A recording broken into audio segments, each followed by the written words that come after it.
وقت اس کا ریٹ معلوم ہو کہ اس چیز کا ریٹ کیا ہے۔ اگر آپ نے سودا کیا اور سودا کرتے وقت اس چیز کا ریٹ معلوم نہ ہو، یعنی اس میں کنفیوژن پائی جائے،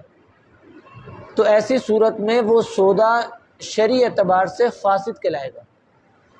اور جو یہ عقد کرنے والے ہوں گے یہ دونوں گناہگار بھی ہوں گے، کیونکہ انہوں نے شریعت کے حکم کی خلاف ورزی کی ہے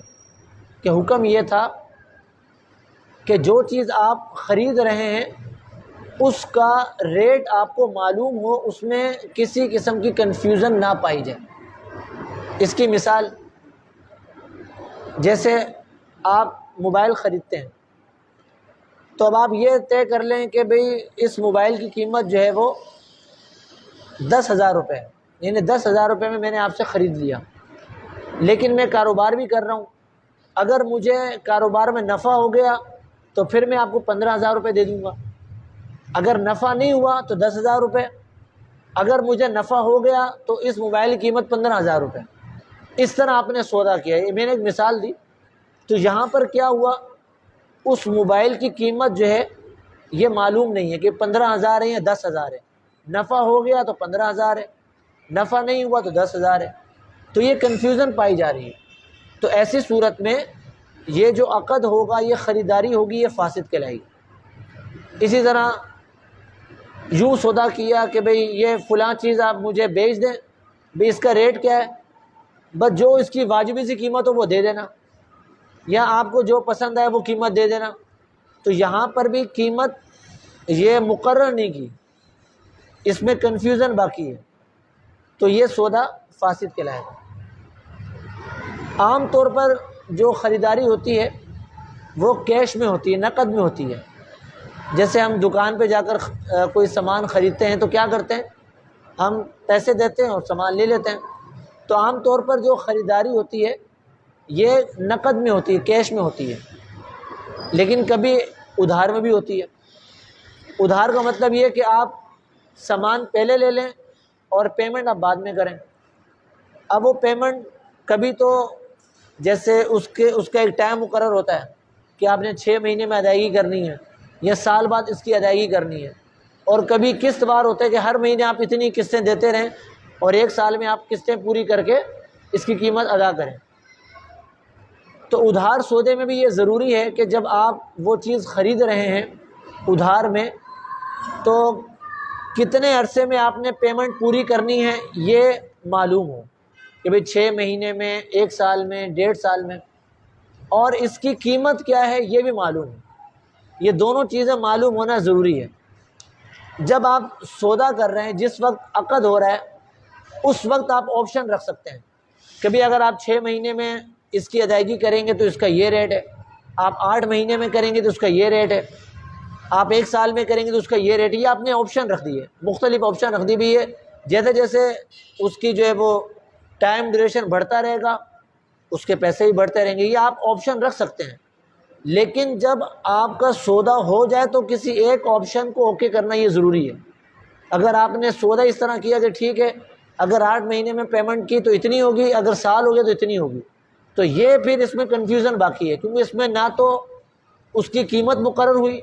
اور نہ ہی اس کا ٹائم پیریڈ وہ مقرر ہوا، بلکہ 2 آپشن رکھ دیے کہ 8 مہینے یا 1 سال۔ آپشن رکھ سکتے ہیں، لیکن جب سودا ہو جائے گا تو کسی ایک آپشن کو ڈن کرنا یہ ضروری ہے تاکہ سودا درست واقع ہو۔ یہ جو قسطوں پر کاروبار وغیرہ ہوتا ہے تو اس میں جو خلاف شرع شرائط پائی جاتی ہیں، اس میں ایک شرط یہ بھی ہوتی ہے کہ اگر آپ نے پیمنٹ لیٹ کی، وقت پر ادائیگی نہیں کی، تو پھر وہ آپ کو اتنا جرمانہ دینا ہوگا، ہر مہینے کے حساب سے آپ کو اتنے چارجز ہوں گے، تو یہ شرط لگا دی جاتی ہے جس کی وجہ سے وہ سودا جائز نہیں ہوتا۔ تو یہ میں نے آپ کو ایک مثال دی خریداری کے حوالے سے۔ اسی طرح اگر آپ کوئی چیز کرائے پر لیتے ہیں یا کسی سے آپ اجرت پر کام کرواتے ہیں یا کسی جگہ آپ جاتے ہیں، تو ان تمام صورتوں میں بھی جو اجرت ہے اس کو مقرر کرنا یہ ضروری ہے۔ یہ ضروری ہے کہ اجرت معلوم ہو۔ اب آپ الیکٹریشین کو لے آئے کہ یار گھر میں تھوڑا سا کام ہے وہ کر دیں، اب آپ کو پتہ ہے کہ وہ فی سبیل اللہ تو نہیں کرے گا، پیسے لے گا۔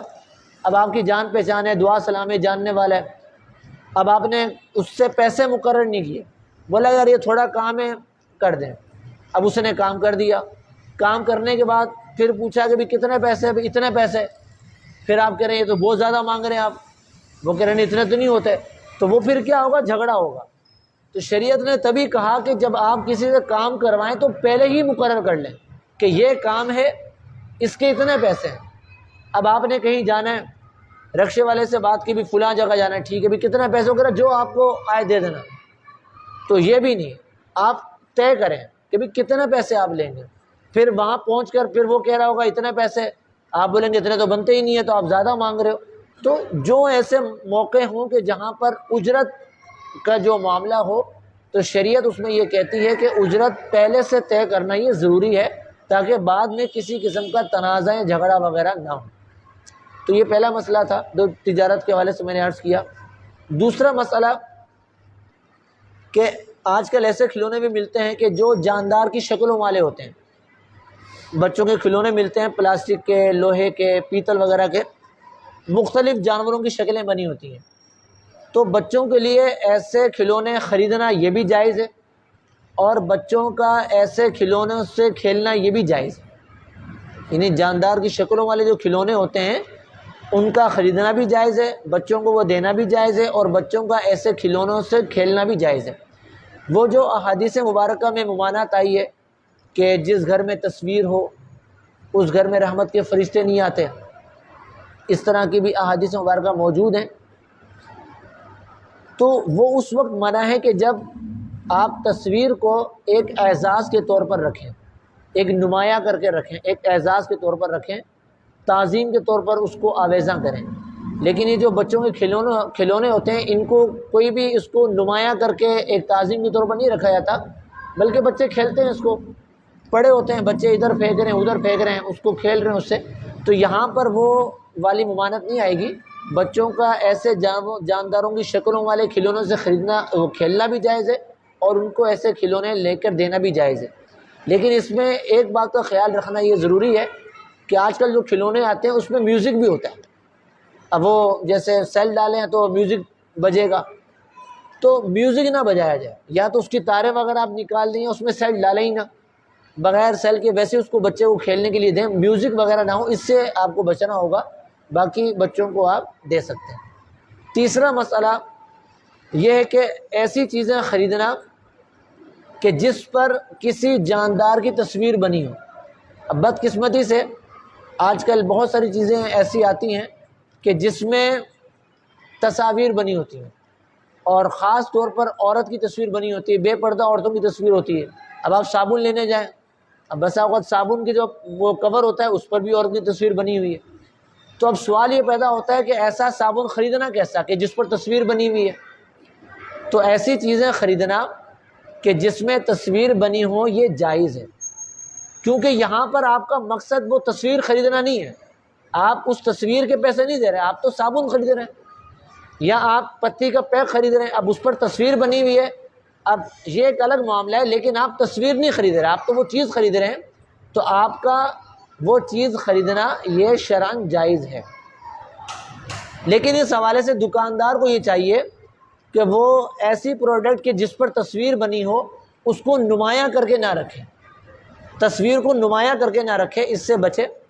باقی آپ کا وہ چیزیں خریدنا جائز ہے۔ اب آپ کوئی کتاب خریدتے ہیں، اب جیسے بچوں کے لیے جو ہے وہ اسکول کی کتابیں خریدتے ہیں، اب کتابوں میں تصویر وغیرہ بنی ہوتی ہیں، تو وہاں پر وہ تصویریں خریدنا مقصد نہیں ہوتا بلکہ وہ کتابیں خریدنا مقصد ہوتا ہے۔ تو یہاں پر چونکہ خریداری میں وہ تصویریں مقصود نہیں ہیں، لہٰذا یہ خریداری کرنا شرعاً جائز ہے۔ ہاں اگر کوئی تصویر ہی خریدتا ہے تو تصویر کو خریدنا یہ شرعاً جائز نہیں۔ تو یہ تجارت کے حوالے سے 3 مسائل میں نے آپ کے سامنے عرض کیے۔ اب آپ کے سوالات ہوں گے تو آپ اس ٹائم